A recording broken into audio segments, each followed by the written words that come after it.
Now to a developing story out of the United States, which has major implications for travel from Jamaica.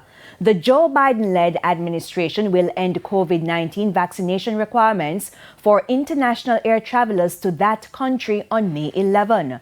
The White House made the announcement today. The new travel rules mean international air travelers who are not U.S. citizens or lawful permanent residents will no longer need to be fully vaccinated before flying to the United States.